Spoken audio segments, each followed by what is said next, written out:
Rendez-vous d'actualité, le journal, et c'est sur Télé 50. Bienvenue à tous. La relance des objectifs du millénaire, c'est le thème qui a été retenu à l'occasion de la 69e session de l'Assemblée générale des Nations unies qui va se tenir à New York aux États-Unis. En marge de cette rencontre, un sommet sur le changement climatique a eu lieu toujours à New York, un sommet auquel plusieurs chefs d'État et de gouvernement ont participé. Le ministre congolais de l'Environnement, qui a pris parole à la tribune, a valablement défendu la cause congolaise. À ce sujet, nous sommes en ligne à partir de New York avec Jean-Marie Kassamba, envoyé spécial de Télé 50. Qu'est-ce que l'on retient au sujet de ce sommet après l'échec de la dernière rencontre?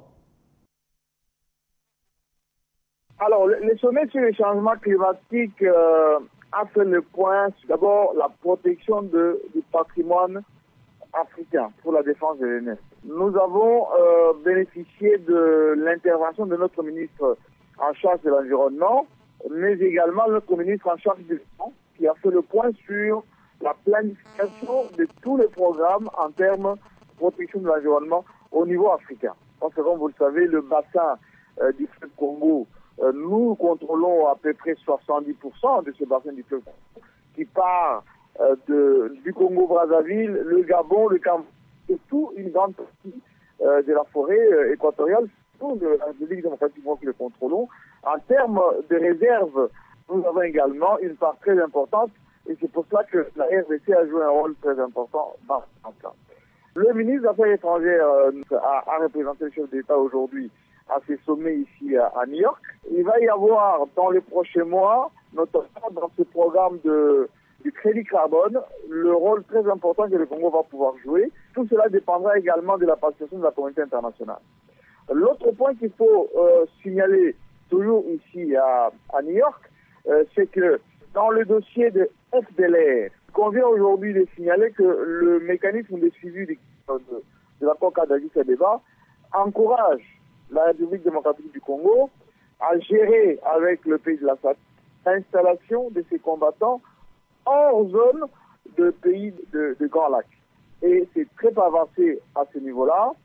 Et la République démocratique du Congo est aujourd'hui avant-gardiste parce que c'est nous qui précisons cet après-midi la réunion pour la succession ou le traitement de ces dossiers au niveau ici à New York.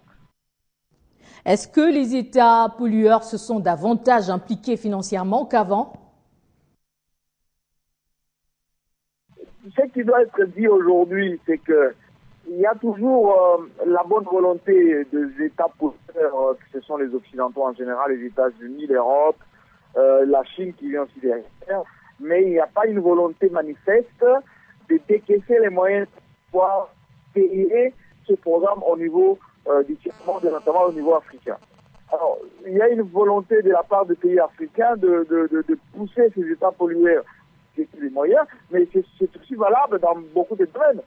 Si vous prenez par exemple, aujourd'hui, nous avons ici notre ministre en charge de la santé qui va montrer tous les efforts qui ont été conduits par la RDC pour lutter contre Ebola, mais les moyens promis, notamment par les États-Unis, ce qui a été dit notamment au niveau des Nations Unies il y a à peine une quinzaine de jours, ça n'a pas été encore débloqué. Bon, ça n'empêche pas que les pays respectivement, nous, la RDC ou d'autres pays, essaient de gérer les problèmes à leur niveau. Et dans le cas de la protection de l'environnement, c'est d'abord nous-mêmes, Congolais, qui devons gérer cette question avec nos moyens. Si les autres manifestent l'envie de le faire, tant mieux, mais sinon, nous avons un leadership incarné par le président Joseph Kabila aujourd'hui, qui est dans le sens de protéger l'environnement sans implication ou pas des grandes puissances. Dernière question, le chef de l'État, Joseph Kabila, intervient quand? Quel est finalement son programme? Oui, il va intervenir jeudi à 16h heure de New York. Et principalement, je pense que ça sera autour des questions, d'abord, des avancées en matière de suivi de l'accord d'Addis Abeba, tout ce que la RDC a pu concrétiser comme avancée.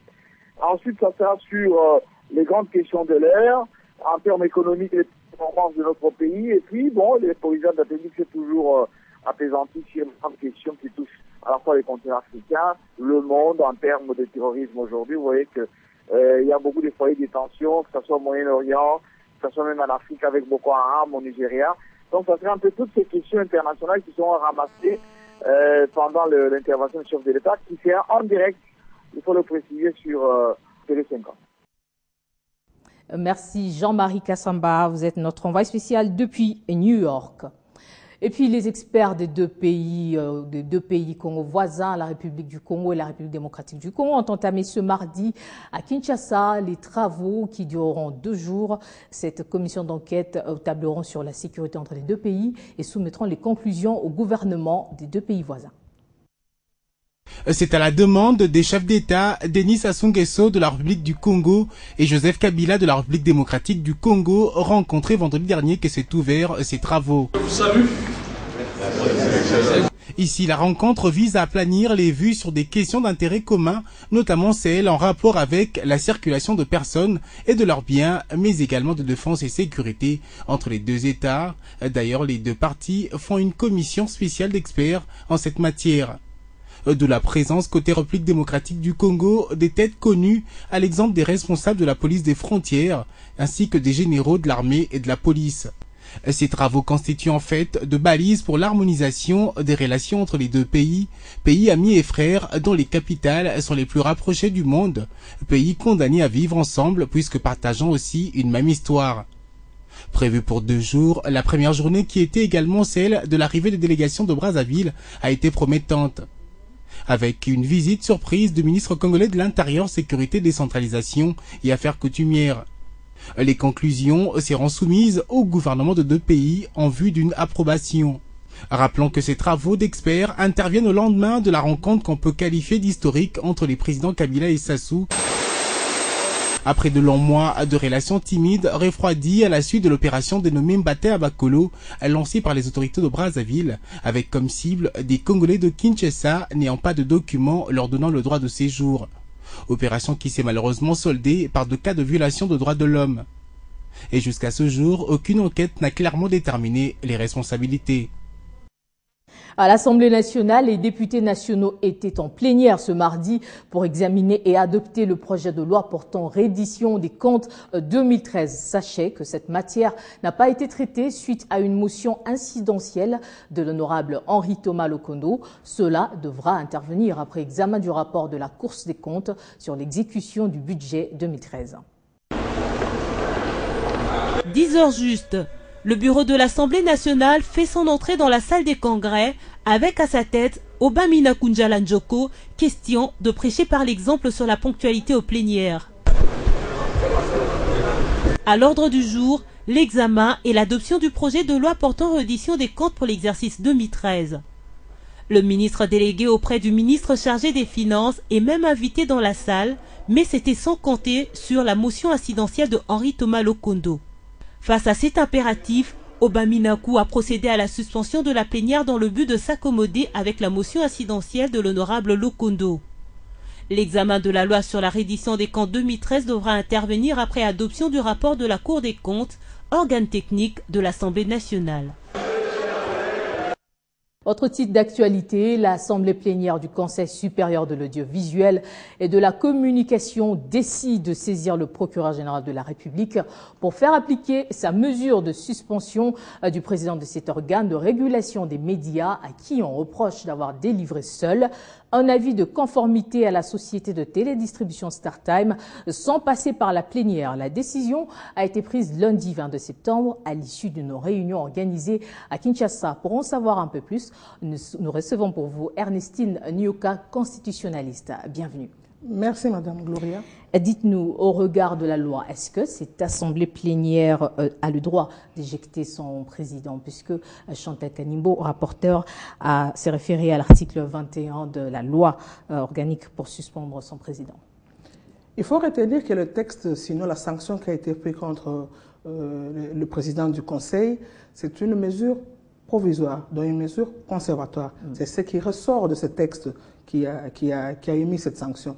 Mais en fait, lorsqu'on lit la loi elle-même, la loi organique qui organise le Conseil supérieur de l'audiovisuel, on se rend compte que pour convoquer la session ordinaire comme la session extraordinaire, il avait fallu que ce soit le président de cet organe qui le fasse. Bon, à l'heure actuelle, telles que les choses se sont passées, ce n'est pas le président qui a convoqué. Mais autre chose encore où les bas blessent, c'est que cette plénière, lorsque vous faites la lecture de cette loi, la plénière a le droit de pouvoir suspendre de ses fonctions. Il n'est pas dit dans cette loi que la plénière peut prendre des mesures provisoires, des mesures conservatoires telles qu'elle a fait là. Mais en tout état de cause, je crois que la loi elle-même a des couacs. Lorsqu'on la lit, on se demande finalement qu'est fait la plénière et que fait le président lui-même. Je crois qu'aujourd'hui, la sage décision qui a été prise de part et d'autre, de l'autre côté, c'est la plénière qui doit pouvoir saisir le procureur général de la République pour ce qu'il considère comme étant de fautes, sinon de faux qui ont été commis dans l'exercice de ses fonctions. Là, au parquet général de la République, de pouvoir mener des enquêtes et de répondre. Et de l'autre côté, l'abbé président lui-même a saisi la Cour suprême de justice pour que l'on puisse interpréter cette loi. Parce que je vous informe que lorsque vous lisez cette loi, nulle part il n'est même écrit qui a réellement le pouvoir d'ester en justice pour le compte de cet organe qui est pourtant un organe très important. Et donc aujourd'hui, on va s'en remettre à la justice qu'elle puisse pouvoir répondre là-dessus. Mais n'empêche qu'il faille retenir qu'il n'y a que le président, à la lecture de la loi, même à la lecture du règlement intérieur qui sous-tend les modalités d'application de cette loi, c'est le président de ce conseil qui doit pouvoir convoquer la session ordinaire ou la session extraordinaire. Dans le cas présent, il n'a pas été l'initiateur de cette session extraordinaire qui a donné lieu à sa sanction. Et justement, pour Jean Bosco Baala, nommé par le chef de l'État, seul ce dernier a le droit de l'évincer. Fondamentalement, lorsqu'une personne est nommée par ordonnance présidentielle, qui a le pouvoir de le suspendre? Seul le président ou même les membres de l'Assemblée? C'est là même qu'il y a problème. Parce que c'est vrai que lorsque vous êtes nommé, nous disons nous en droit qu'il faut respecter les principes de parallélisme de forme et de compétences. C'est le président de la République qui a pris son ordonnance, qui l'a nommé, et donc c'est au président de la République de pouvoir poser aussi l'acte qui peut les suspendre, ou sinon l'acte qui peut les démettre de ses fonctions. Mais j'insisterai encore pour dire que jusqu'à preuve du contraire, cet organe, la plénière, l'Assemblée plénière, ne l'a pas suspendu de ses fonctions, alors que quand vous lisez la même loi, elle dit que la plénière peut les suspendre de ses fonctions. Là, la plénière a pris des mesures conservatoires et a jeté en fait la balle à la justice pour qu'elle puisse pouvoir mener des enquêtes et répondre quant à ce. Au niveau de la forme, il y a quelque chose qui ne marche pas. Vraiment. En tout cas, on sent qu'il y a une controverse. Merci Ernestine Nyoka d'avoir répondu à notre invitation. Merci Madame. Changeant de cap, le commissariat provincial de Kinshasa a présenté plusieurs bandes de criminels qui ont terrorisé plusieurs coins de la capitale.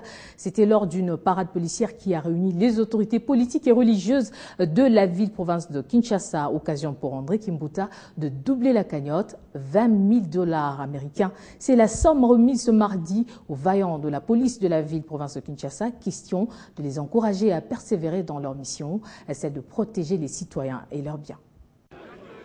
Ces hommes et femmes menottés qui s'avancent ont sémé la terreur dans plusieurs communes de Kinshasa ces dernières semaines, selon la police qui a mis la main sur eux lors d'une vaste opération d'arrestation.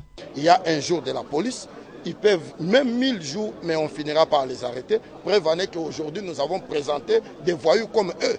Le gouverneur de la ville s'en félicite. Je tiens sincèrement à remercier et à féliciter son Excellence, Monsieur le Président de la République, qui a donné les orientations qu'il fallait et qui a instruit la hiérarchie pour que tous les moyens soient mis à la disposition de la police pour combattre cette forme de criminalité qui est en train de prendre corps dans la ville de Kinshasa. Et j'en profite pour féliciter la police pour ses professionnalismes, pour avoir mis hors état de nuire ces criminels qu'on vient de présenter. André Kimbuta ne s'est pas contenté des mots. Il a également mis la main dans la poche pour encourager le travail fait. Le commissaire général de la police, le général Bisengimana, lui a emboîté les pas avec ses quelques cadeaux. Pour ce qui est des présumés criminels, ils seront déférés devant la justice pour un procès équitable. Dans ce pays, il y a un message à la population. Population l'air dans le lobby bakende parquet, bakende tribunal basali nini baboyi. Baboyi pour nini.